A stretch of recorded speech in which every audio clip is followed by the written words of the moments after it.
Y nosotros a esta hora vamos a cambiar de tema, no tanto, pero vamos a tocar otros también. Les contamos que a un mes de la cuenta pública de este año, uno de los anuncios que causó tal vez más polémica fue la urgencia que informó el gobierno para los proyectos de aborto y eutanasia. Vamos a conversar de este y también otros temas con el senador de la Democracia Cristiana, Francisco Huenchumilla, quien acaba de ingresar un proyecto de reforma constitucional precisamente viendo el tema de la eutanasia. ¿Cómo está, senador? Muy buenas tardes. ¿Cómo le va? Muy buenas tardes, un gusto de saludarla. Bien, senador. Bueno, interesante que sea usted, que pertenece a la Democracia Cristiana, que sabemos que es católico, que presente un proyecto sobre eutanasia. Y me gustaría que nos explicara en qué consiste y cuál es la diferencia que tiene con los que ya están tramitándose. Mire, yo a lo largo de mi vida pública, como diputado, alcalde, senador, intendente, he visto el sufrimiento de tanta gente cuando está en la etapa final de su vida, postrado en cama, enfermedades terminales, con un desastre familiar, con todas las mujeres ayudando, los cuidados. Entonces yo me pregunto, si uno vive dignamente, ¿no tiene derecho también a morir dignamente? Y por eso llegué al convencimiento, después de mi experiencia, de que vale la pena que el Estado reconozca el derecho de las personas a morir con dignidad, en virtud de la autonomía de las personas, de la libertad de las personas. Yo no creo en un Dios castigador, yo creo en un Dios misericordioso con el sufrimiento de la gente. Entonces tengo fundamentos éticos para presentar este proyecto de reforma constitucional. Creo que no hay temas vedados en una sociedad liberal, democrática, pluralista, y ese es el fundamento que se expresa largamente en el proyecto que acabo de presentar. Ahora, senador, para la Iglesia Católica, la vida y la muerte la decide Dios. Por lo tanto, ahí habría una decisión que el hombre no tiene. Pudiéramos coincidir en que cada persona tiene la libertad, pero eso para los católicos no existe. Bueno, pero hay teólogos, entre ellos el famoso teólogo católico Hans King, que tiene una postura distinta a la jerarquía de la Iglesia. Ya, pero Hans King Y yo he fue leído nada sus menos libros. o sea, prácticamente expulsado del Vaticano. No, le quitaron su condición de profesor en alguna universidad que después se la restituyeron. Ha escrito muchísimos libros, él muere como sacerdote católico, teólogo de gran prestigio. Sin duda. Yo leí sus libros y tiene 2 libros específicamente dedicados al buen morir. Y entonces, claro, la Iglesia también se ha equivocado tantas veces en la vida pública. Se equivocó con el divorcio, que estuvo 100 años tratando de que no hubiera divorcio en Chile. Y hoy día hay divorcio en Chile como una cosa que no asusta a nadie. Entonces, creo que por lo demás los católicos no podemos imponerle nuestros puntos de vista a los demás. Nadie puede imponerle sus puntos de vista al resto. Eso era en el pasado, en la Edad Media. Hoy día lo que rige es la tolerancia, una sociedad pluralista llena de distintas ideas. Entonces, ¿cómo alguien desde el Estado, que es neutral, que es laico, puede decirle al resto de la gente, mire, usted va a vivir, digamos, como si esta fuera una unión entre la Iglesia y el Estado? Yo creo que eso son etapas superadas en el mundo contemporáneo. Senador, ¿y qué es lo que usted propone? ¿Una eutanasia bajo qué condiciones? ¿Hay condicionantes o es una eutanasia que cualquiera puede pedirlo al llegar a un momento determinado de la vida por distintas razones? Mire, hay proyectos que se han presentado bajo el formato de una ley. Yo me fui por presentar un proyecto de reforma constitucional y agregar en el artículo 19 de la Constitución, donde están los derechos de las personas, un nuevo derecho que es el derecho a morir con dignidad, de tal manera que la persona libremente, en forma autónoma, pueda en su momento pedir la forma de morir dignamente, y entonces es el Estado el que debe concederle el auxilio, los paliativos y las medidas correspondientes para que esa persona en su recta final, con todos los dolores que ello implica, pueda tomar libremente una decisión. Yo sé que este es un tema controvertido, pero me parece a mí que una sociedad moderna y pluralista no puede negarse a debatir los temas, y es por eso que yo desde mi perspectiva, desde mi formación, desde mi punto de vista formativo religioso que tengo y que no reniego, he colocado este tema en el debate. Bueno, esta idea de poder decidir el momento de la muerte es bastante popular entre la población. No así el aborto legal, que no tiene condicionantes salvo las semanas de gestación. Aquí hay un 75% de los chilenos que, de acuerdo a las encuestas, están a favor de la eutanasia. Sin embargo, hay diferencias con lo que usted me está planteando, porque usted habla del morir con dignidad y hay personas también legisladores que plantean que si a una persona se le otorgan cuidados paliativos hasta el fin de su vida, se le está otorgando dignidad. Pero hay personas que no quieren seguir con cuidados paliativos porque eso representa, por ejemplo, una carga económica para su familia, o que ellos mismos ya, más allá de que le quiten el dolor, no quieren seguir viviendo con dolor. ¿Cómo se define y cómo se zanja eso? Bueno, hay muchas fórmulas ya terapéuticas de encarar esto, pero la pregunta es, ¿se puede mantener artificialmente a una persona que ya está cansada de sus dolores y que vive postrada por años en esa condición? ¿No es factible pedirle a ella, en su autonomía personal, y decidir cómo morir dignamente? ¿Por qué el Estado tiene que imponerle una norma en su libertad y en su autonomía, en sus dolores, en sus angustias y sufrimientos para la gente? ¿Por qué no somos misericordiosos? Yo no creo en un Dios castigador que te persiga y te dé dolores. Dios es Dios de la vida, pero la vida para vivir y para morir dignamente. Entonces yo creo que ese es un debate que hay que darlo, y yo acepto que hay distintos puntos de vista. Yo no pretendo imponer los puntos de vista míos al resto y darle mis argumentos, pero también aceptemos que el resto no me puede imponer a mí su punto de vista y a todos y cerrar simplemente el debate. Yo creo que esto vale la pena discutirlo con argumentos, con serenidad, porque estamos hablando de una etapa que vivimos todos los seres humanos, que es la muerte, que a todos nos espera, que en algún recodo del camino vamos a tener que ir.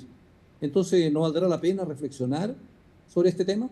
Ese es el punto. Claro, hablamos tan poco de la muerte, senador, en nuestra sociedad. Es un tema que le rehuimos por todos los costados, entendiendo que es lo único seguro que tenemos, pero le rehuimos muchísimo.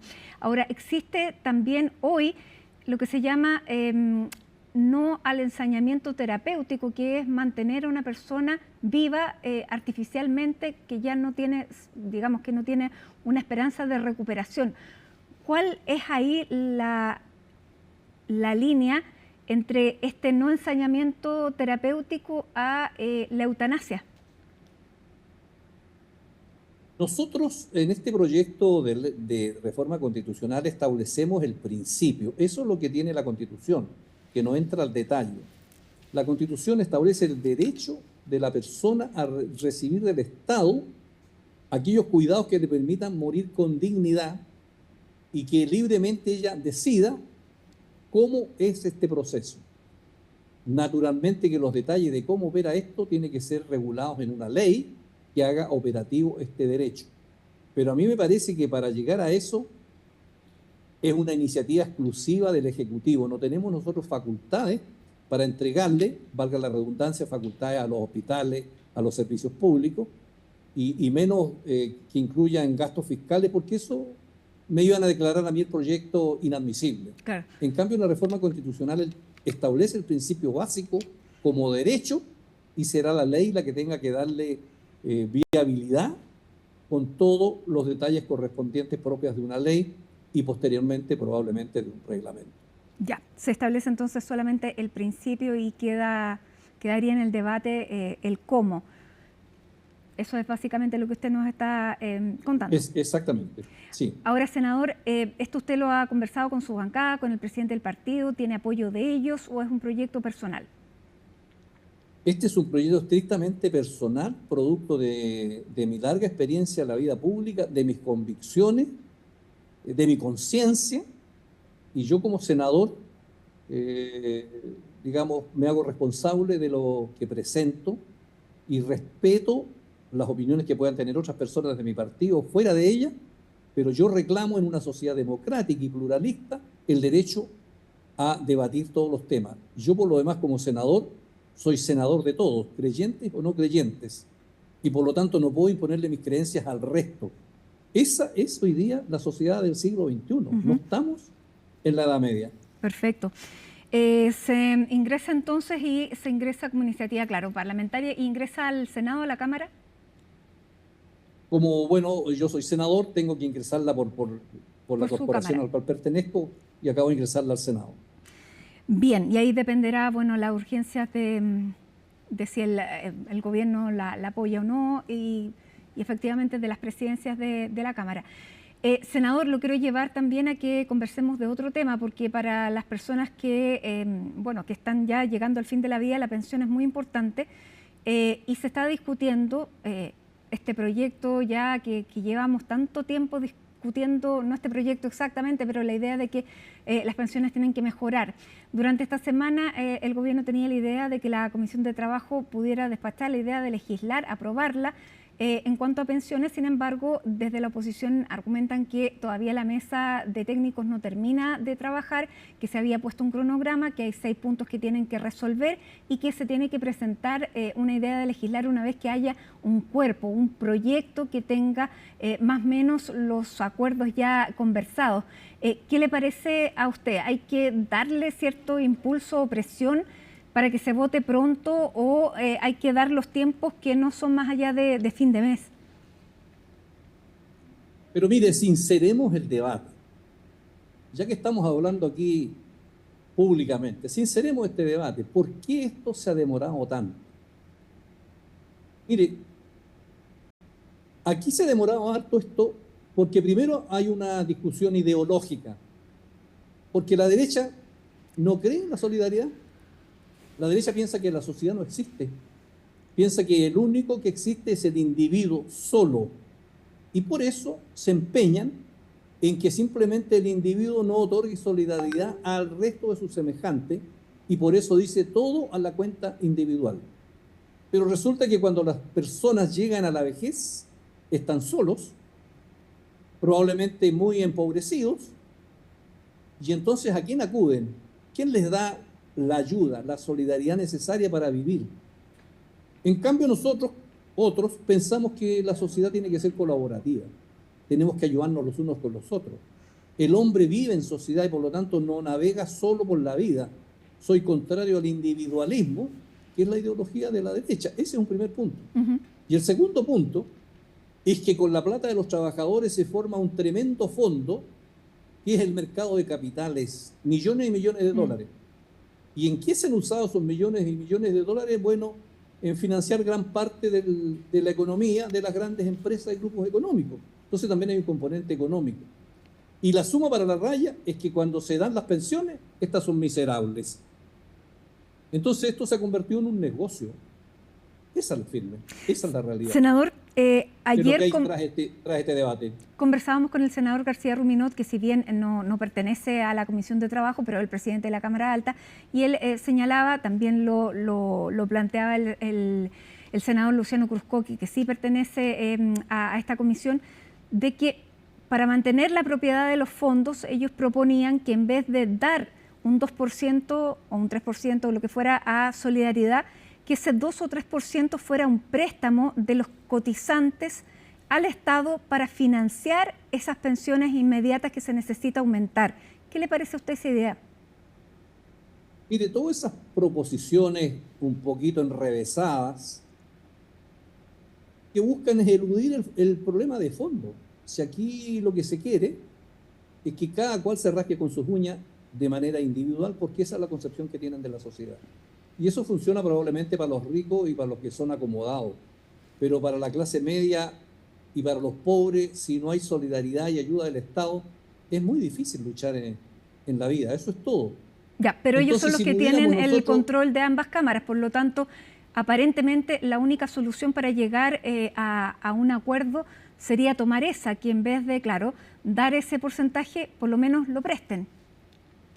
A mí me parece que que los sabios, si todos actuaran pensando en el bien de toda la gente, dejando atrás las ideologías extremas, es decir, mire, un 3% va a la cuenta individual y un 3% va a solidaridad para apoyar a aquellos seres humanos que se quedan atrás en la vida por distintas razones. Y con eso podríamos solucionar el problema. Y el mercado de capitales seguiría y ahí veríamos quién administra esto. Entonces yo no sé, francamente, en serio, por qué la derecha por estas razones no quiere, digamos, avanzar en esa dirección. Bueno, hay ese problema de fondo y esa diferencia ideológica de la propiedad y de la concepción ahí del ciudadano, y se ha insistido tanto en que los fondos son propiedad de cada una de las personas que ya al final las personas, cuando se les preguntan en encuestas, tampoco quieren entregar parte de sus fondos porque se considera una expropiación. Bueno, ahí está entonces el centro de la discusión. Pero usted tiene la esperanza, senador, de que efectivamente se pueda llegar a un acuerdo bajo este o bajo el argumento que sea, porque ya el senador Gastón Saavedra también está planteando que sea un 5% solamente la cotización adicional. Hay otros senadores, como el senador Lagos Weber, que dice ya por último de este 6%, un 5 y 1. ¿Usted cree que se va a poder llegar a un acuerdo? Yo esperaría que los que están trabajando esto en la comisión técnica puedan llegar a este acuerdo pensando en el bien de la inmensa mayoría de los chilenos que necesita subir sus pensiones. Y a mí los argumentos jurídicos enredados no me convencen, porque discutir esto de la propiedad de los fondos me parece que no es el tema. Mire, las Fuerzas Armadas tienen un sistema solidario y nunca he visto yo que alguno de ellos esté reclamando si tiene o no la propiedad de los fondos. Los fondos son de ellos, los administra el Estado en este caso, y ellos reciben una pensión en un sistema de reparto. Y cuando se crearon las AFP en tiempo de Pinochet, las propias Fuerzas Armadas quedaron al margen de esto, diciendo esto es un experimento, nosotros lo vamos con eso. Y hasta el día de hoy lo tienen. Entonces, ¿dónde está la discusión jurídica respecto de quién es el propietario de los fondos? Naturalmente que somos todos, pero puede ser un sistema individual o un sistema solidario, y no tiene nada que ver la discusión jurídica que plantea la derecha. Bien, senador Francisco Buentumilla, le queremos agradecer este contacto a esta hora con CNN Chile para hablar de dos temas muy importantes de la discusión ciudadana. Así que gracias nuevamente y que tenga una muy buena tarde. Por cierto, seguiremos hablando de estas propuestas. Igualmente, muchas gracias.